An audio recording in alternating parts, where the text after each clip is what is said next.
Hi, everyone. Welcome back to Lisa's Love and Light. Guys, I apologize for Friday, but there's a lot going on. I'm taking a class. This week will be the last week of that class. Thank God, because I was so tired that I slept until I came home Friday and I probably slept until about 1 o'clock yesterday afternoon. That's how exhausted I was. Between that and some um, things that are going on with my book, have just been really tired and working during the day. So things are gonna after this class this week, things are going to start to simmer down a little. But everything is where I was just so tired. But that is why I decided to do a video today. So happy Sunday to you all. I hope you all are doing well and that everyone is benefiting from all the information that I have been sharing here on this channel. And more importantly, that you're sharing this information with others who really need to hear these messages. We want this channel to be a place where we uplift people and encourage them. And this is a no judgment zone channel as well. We're here to help each other. We all have something going on. None of us are perfect, including myself. So let's help one another. Sometimes people come in our life who help us or who can help us in areas where we're weak and vice versa. And they can help, and you can help in areas where I'm weak, vice versa. In any event, it's to uplift, encourage, and to help others here. As I always say on this channel, because it's important for others to know, especially newcomers, I'm not a social worker. I don't have a degree or license in that area or therapy or a therapist. I do have a degree, but not in those areas. And I wanted to make that clear every video that I do here. I'm just sharing information about grief and healing and some of the things that helped me to heal after losing so many people during the shutdown, including my mother. So we're going to get into the topic of discussion. But first, I'm going to talk about an affirmation. And the affirmation for today is get out of your comfort zone. And what that means is push yourself when you feel like you're getting to a place of hopelessness and despair because of the grief that you're experiencing. One of the ways you can push yourself is by making a goal to do one thing while you're going through the depression, grief, and make it something that's easy for you to do, because it's important to allow yourself to feel the grief, the pain, etc. But you also, at the same time, have to take care of your physical and mental health. You cannot let that suffer too much. Because if you don't take care of your physical and mental health, you can't take care of any other aspect of your life. So it's very important to do that. So one of the ways that I was doing that during the very um, how do I say this? The very beginning moments of the grief, because it wasn't just one person, it was like 10 people, and it was like a domino effect. And so after trying to get through one, somebody else goes, and etc. And it was very difficult. So learning to make goals, just to get up, because we were doing a shutdown, get up, do something, even if it's one thing. And then pat yourself on the back and say, yes, I was able to do that one thing, even if it's something small. You accomplished it during your grief and your despair and everything. That's important, and that's one of the ways that you can take care of yourself. So that's the affirmation of the day, is to get out of your comfort zone and do something that benefit you. Um, also the let's get into the topic of discussion. I have notes. Sometimes I don't, but sometimes I do, so that the important things that I want to address here, that I don't forget them. So the topic of discussion today is addressing toxicity in order to heal. That's so important. If you can limit the toxicity around you, then do so in order for you to heal and have peace and move forward. as you go through the grief and despair and depression and pain of losing a loved one, then do so. Have no shame. Don't be ashamed in telling people that you need time alone, because you're going through grief takes a toll on your mental and physical health. And you don't need, while you're going through that, you don't need anything else added to it that's on a toxic level. So addressing toxicity, meaning that if you have situations of toxicity around you that you can limit or even remove, do so. Have no shame to that. If you need to tell someone, listen, I need time alone, I can't do this with you, or whatever the situation is, I need to heal. Don't be afraid to tell people that you need to heal. You matter. You come first. Because if your physical and mental health suffer, you can't do anything for you or anybody else. You matter, and put yourself first. And it's not being selfish, it's taking care of you. It's important to do that. So never be afraid to do those things. You know? Um what I had to learn too, doing everything. Guys, excuse me for a moment because I have the excuse me, sinus thing going on today. But anyway, it's important to take care of yourself, and doing things, that taking things off your plate that makes you feel more despair, more depressed, more pain. And you don't need that when you're going through the loss of loved ones, especially people who meant so much to your life and they're no longer here. It's an empty void within you. Even though we cannot get rid of that empty void, we can get through it. And that's what I talk about a lot here when when it comes to the healing process, that we can get through the pain. You never get over the loss, you know, but we can get through it. And one of the other ways that I'm addressing here today is removing toxicity or limited, minimizing it so that it's not blowing up in your life and creating more pain and despair. That's important. Um, I'm going to talk about some things that I have done. I still have my moments. I had another moment the other day when I thought about my mom. And, as I was going through the grief and starting to cry about it, not as often as I had in the past, but I am now starting to look at things at a different perspective.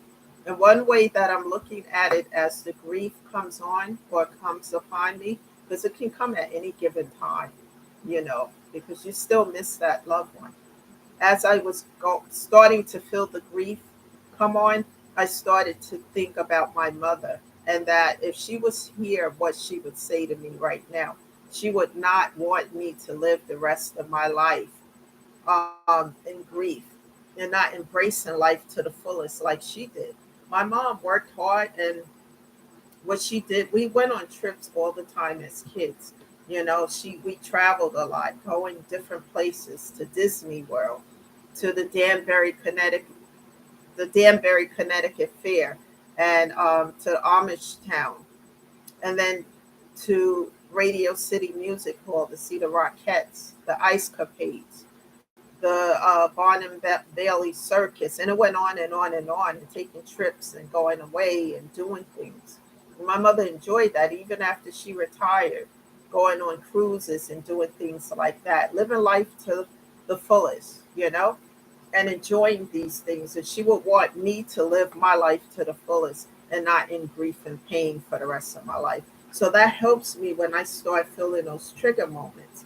And it helps a lot, one day at a time. So looking at things from a different perspective, even with work, looking at things from a different perspective. Because before, I would, when my schedule gets changed at work, and I would get an email over the weekend, like I just did, about this is being changed, that's being changed, and et cetera, and so forth. At first, I used to get overwhelmed, like, oh my God, they're changing this, blah, blah. But here's what I've done different. I look at things at a different perspective. I look at what's being given, what's being changed. And then I look at why it was being changed. Oh, actually, this made my life easier. Okay, and then I show gratitude. Okay, thank you, God. This made my life easier because this was taken off to put this on, and this is much better, in reference to the workload. And that's how I start to look at things. I start to really pay attention, and even with everything in life, what people are saying to me, how they're saying it, how they're expressing it, why they are saying things, instead of me jumping impulsively to the negative. And then when I put all that together, then I say, oh, I understand what he or she is trying to say, instead of me getting angry automatically about something as I did in the past. I start to understand. Now, if someone meant something in a negative way, whatever, and they meant to, say something harmful, I just walk away because, like I said, my mental and physical health is everything right now, and I need to stay on that path to healing, not to engage in arguments or negativity with people. I guess we know the difference as we start to see what's going on. And when you see toxicity and a person is trying to get you to engage in it, that's when I cut people off. Just block, cut off, delete, because I'm not going to regress. I've worked very hard and I'm still working hard on myself. I'm not perfect, neither is anyone, but I strive to be better. And that's important to me. It's important for my physical and mental health. And anyone coming with toxic stuff just because, then I'm gonna shut it down. I'm not gonna engage in it. And that's what I'm addressing here with others who are going through depression and despair and pain due to loss. You don't need anything else added to your plate. So that's what I do. So moving forward, here's what I'm gonna address right now as well. Um, I talk a lot about my relationship with God and prayer. And what I want to talk about, no, we're not in church and I'm not trying to give a sermon. I'm just using things that help me. And here's what I want to say about that. Um, when I pray to God and I ask Him to help me and I ask Him for something specifically, I don't sit back and just say, okay, God got it, and I just wait. It's never going to happen. It's never going to happen. What I do when I pray in reference to something, and this is where your manifestation come into play as well. When I ask God for something specifically, I work in accordance with what I'm asking for. Let me give you an example about what I'm talking about. Let's say, for example, and this is just an example to give you a visual of what I'm talking about. Let's say you pray to God, right? And you don't have a job and you're looking for work and you have skills in a specific area and you're looking, excuse me, for work in that area. You don't just pray to God and say, God, I need a job in this specific field for whatever salary. And then you just sit back and wait like a magic wand is going to be waved and there it is. It doesn't work like that. You have to work in accordance to what you're praying for.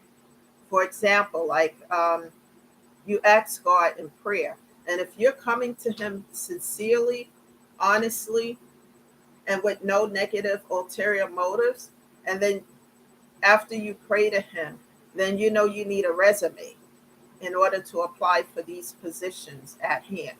So if you're not good at doing a resume, let me tell you a while back when I needed work, and this is a while back, and I'm working in a specific category. I did not do my own resume. I have a family member, a cousin, who does resumes professionally. I paid her to do my resume. Okay, this is what it is, and I showed her a sample of an old resume I had. I needed updated to look this way, and I gave her all the details and information. And she did a wonderful job and she did it professionally. And what I did is save that to a USB drive because if I need to update or do anything to change it later on, it's on a USB drive. So if you don't want to do the resume yourself, then have it done professionally. It doesn't cost that much. I paid about $30 and that was it, but it was worth it because now it looks good.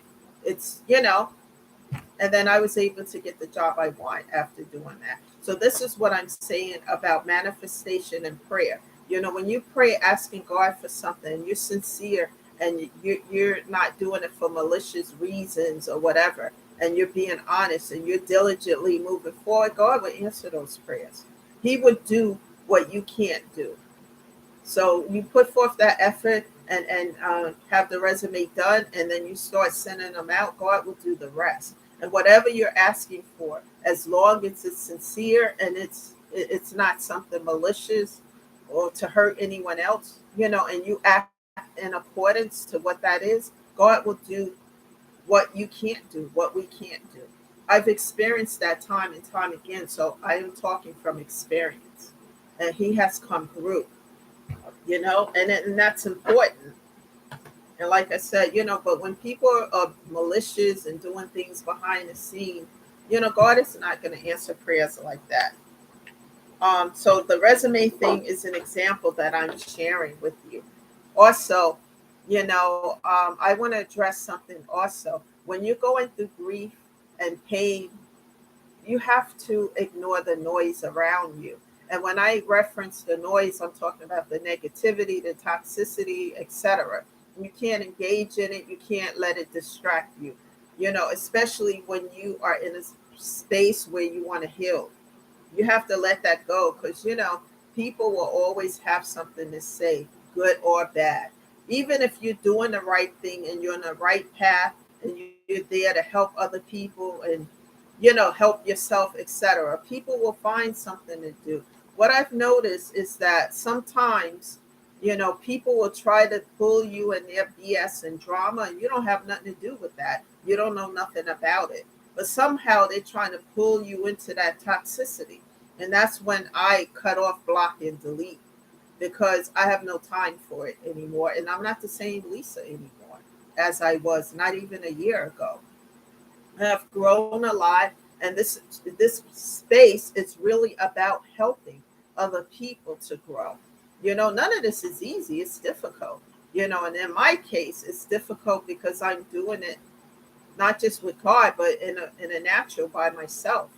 And none of it is easy, but I don't give up. I keep moving forward. And when I have those days of feeling depressed and despair, I go and I pray to God, and I may stay the whole day in prayer, because it helps me. And when I come back out of the hermit mode, I feel exhilarated, and I keep moving. I don't stop and give up because when you give up, all hope is gone. Everything is gone, when you give up. So never give up.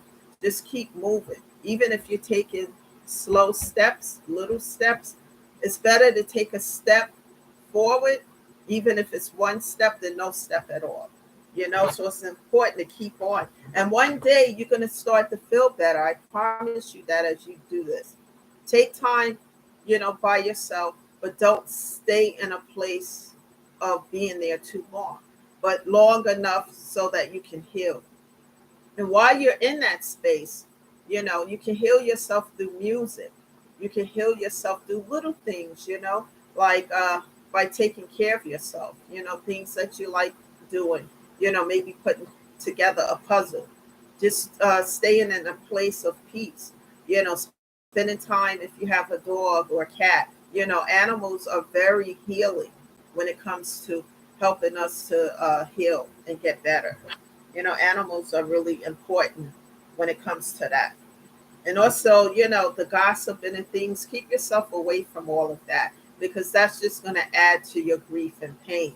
And also, think of it on these terms as well. No one has the right to play God in your life, to tell you, whatever, when to get up, what to do, how to do it, etc. No one has the right to do that. And this is why when people start doing that, I cut them off.